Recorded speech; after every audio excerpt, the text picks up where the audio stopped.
అందరికీ నమస్కారం అండి. శైలజ వినిపించే కథల ఛానల్కు స్వాగతం.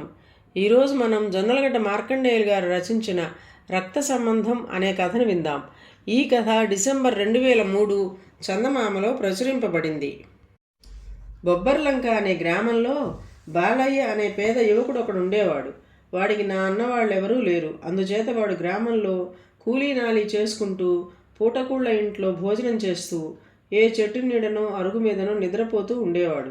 వాడు అలా ఒక రోజున నాంచారమ్మ గుడి అరుగు మీద రాత్రి నిద్ర పట్టక అటు ఇటు దొర్లుతున్నాడు.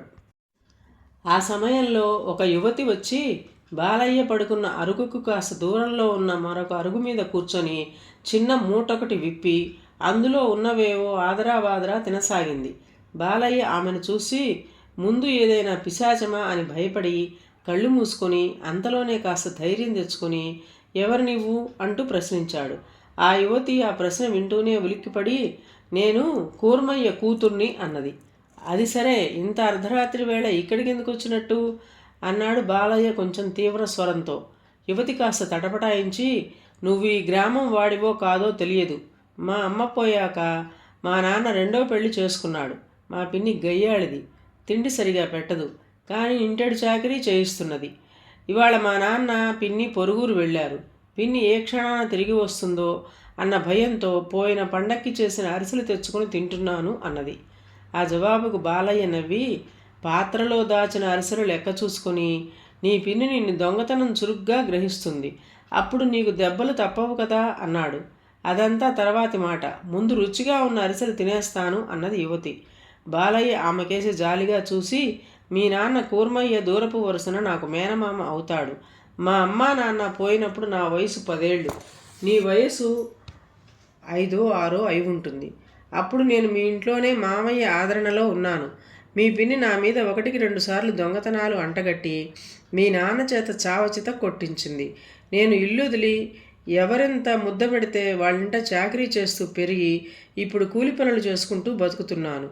అవును, అన్నట్టు నీ పేరు సునీత కదా అన్నాడు. అవును అంటూ ఆ యువతి బాలయ్య కేసి ఒక్క క్షణం పరిశీలనగా చూసి వెళ్ళిపోయింది. సునీత వెళ్ళిపోయాక బాలయ్యకు రకరకాల ఆలోచనలు వచ్చినాయి. తన తల్లి తండ్రి బతికుండగా వాళ్ళు సునీతను తన పెళ్ళాం అనడం, దానికి అత్తయ్య కూర్మయ్య నవ్వుతూ ఉండటం వాడికి గుర్తున్నది. ఈ కొత్త అత్తయ్య వచ్చి పెళ్ళీడు వచ్చిన సవతి కూతుర్ని నానా కష్టాల పాలు చేస్తున్నది.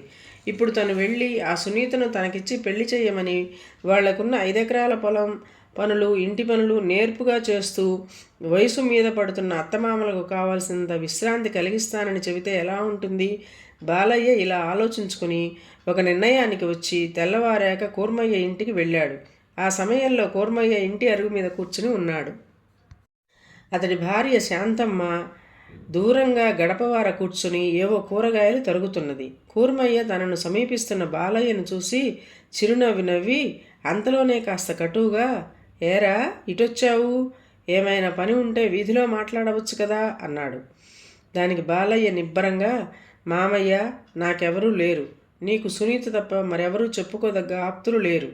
ఆ రోజుల్లో నా చిన్నతనంలో అనుకున్నట్టుగా సునీతను నాకిచ్చి పెళ్లి చెయ్యి. పొలం బాధ్యత ఇంటి బాధ్యత తీసుకుని నీకు అత్తయ్యకు అన్ని విధాలా సంతోషం కలిగిస్తాను అన్నాడు. ఆ మాటలకు కూర్మయ్య బిత్తరపోయి బాలయ్య కేసి పరీక్షగా చూస్తూ ఒక్క క్షణం ఆగి ఒరే బాలు, అవన్నీ ఏనాటి మాటలు? మీ నాన్న అమ్మ పోయినప్పుడు నిన్ను ఇంట్లో ఉంచుకొని ప్రయోజకుడిని చేయాలనుకున్నాను. కానీ నీ పిన్నత్త మనసులో నువ్వు దొంగగా ముద్రపడ్డావు. ఆమెను కాదని నేను స్వతంత్రించి ఏ పని చెయ్యలేను అన్నాడు.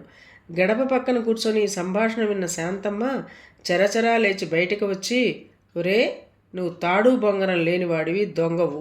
మా కుటుంబం మీద లేని అభిమానం నటించకు. సునీతని ఎవరికిచ్చి పెళ్లి చేయాలో దాని తల్లిదండ్రులకు తెలుసు. పిల్లనియ్యమంటూ మరొకసారి నా గుమ్మంలోకి వచ్చావో మర్యాద దక్కదు, కాళ్ళు విరక్కొడతాను, పో ఇక్కడి నుంచి అంటూ ఆవేశంతో ఊగిపోయి కళ్ళు తిరిగి దహీమంటూ కింద పడిపోయింది. కూర్మయ్య పినతల్లి కేకలు విని పెరట్లో బావి దగ్గర బట్టలు ఉతుకుతున్న సునీత ఆమెను సమీపించి ఏమి చేయడమా అని కంగారు పడుతుంటే బాలయ్య పరుగు పరుగున పోయి వైద్యుడు వీరభద్రాచారిని తీసుకువచ్చాడు. ఆయన చాలాసేపు తంటాలు పడి ఆ పసరు ఈ పసరు శాంతమ్మ నోటిలో ముక్కుల్లో పోసి తెలివి తెప్పించి చూడు శాంతమ్మ, లోగడ చెప్పాను నీకు రక్తపోటు ఎక్కువని, అయినా నువ్వు అయిన దానికి కాని దానికి తెగ ఉద్రేకపడిపోతున్నావు. హఠాత్తుగా ఏ గుండెపోటో వచ్చి నువ్వు శివశివ అంటూ మరో లోకానికి ప్రయాణం కట్టకుండా ఉండాలంటే నువ్వు ఎంత లేదన్నా 3 నెలల పాటు మంచం దిగకుండా విశ్రాంతి తీసుకోవాలి. దానితో పాటు ఉదయం సాయంకాలం సర్పగంధి తీగ ఆకులను అవి ఏమాత్రం వాడిపోకముందే నూరి రసం తీసి కాళ్లకు చేతులకు గుండెకు మర్దన చెయ్యాలి. సర్పగంధి తీగ మన గ్రామానికి దక్షిణంగా ఉన్న కోటప్ప కొండ మీద కావలసినంత దొరుకుతుంది. అది రోజూ తెప్పించుకుని రసం తీయించే ఏర్పాటు చేసుకో. అన్నిటికన్నా ముఖ్యంగా ఇక మీదట ఆవేశాన్ని బాగా అదుపులో ఉంచుకో అన్నాడు.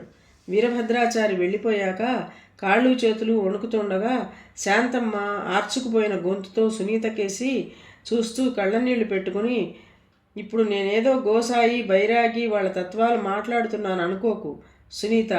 ఆరోగ్యంగా ఉన్నంత వరకు మనిషి తోటి మనిషి అవసరాన్ని ఏమాత్రం గుర్తించడు. ప్రేమగా పెంచవలసిన నిన్ను సవతి తల్లిగా ఇన్నేళ్లు చెప్పరాని బాధలు పెట్టాను. ఆ పాపమే నన్ను ఇప్పుడు ఇలా పట్టి పీడించబోతున్నది. నన్ను బాగా చూసుకోమని ఇప్పుడు నిన్నెలా అడగగలను అన్నది. ఆ మాటలకు సునీత చలించిపోయి, పిన్ని, నువ్వు కొట్టినా తిట్టినా అప్పుడప్పుడు నీ మీద కోపం వచ్చినా నిన్ను అమ్మగానే అనుకున్నాను. నీవు త్వరగా కోలుకుంటావు. నీకు అన్ని విధాలా సేవలు చేస్తాను అన్నది. కూర్మయ్య ఇదంతా చూస్తూ కదలకుండా ఉండిపోయాడు. అప్పుడు బాలయ్య, అత్తయ్య విచారపడకు. సర్పగంధి తీగ నేను రోజు తెచ్చి ఇచ్చి నా దారి నేను పోతాను. నేను ఇంటికి వచ్చానని ఆవేశం తెచ్చుకొని మాట ఇవ్వు అన్నాడు. శాంతమ్మ ఏదో చెప్పబోయింది. కానీ కూర్మయ్య అడ్డుపడి, అయిన వాళ్ళ అభిమానం ఆపదలోనే బయటపడుతుంది. రక్త సంబంధం అంటే అదే. నేను మేనమామను కాబట్టి నిన్ను మేనత్తగా భావించి బాలయ్య సర్పగంధి రోజు తెస్తానంటున్నాడు. గ్రహించావా అన్నాడు. శాంతమ్మ మారు మాట్లాడలేక వణుకుచున్న చేతులతో కళ్ళు తుడుచుకున్నది. ఆ తర్వాత సునీత బాలయ్యలు సంరక్షణలో ఆమె త్వరలోనే కోలుకున్నది. ఆ విధంగా 6 నెలలైనా తిరగకుండా ఆమె స్వయంగా పూనుకొని సునీత బాలయ్యల వివాహం జరిపించి భర్త కూర్మయ్యతో సంప్రదించి బాలయ్యను ఇల్లరికపుటల్లుడుగా తెచ్చుకున్నది. ఈ కథ మీకు నచ్చినట్లయితే లైక్ చేయండి, షేర్ చేయండి, కామెంట్ చేయండి, సబ్స్క్రైబ్ చేసుకొని నన్ను ఎంకరేజ్ చేయండి. నమస్కారం అండి.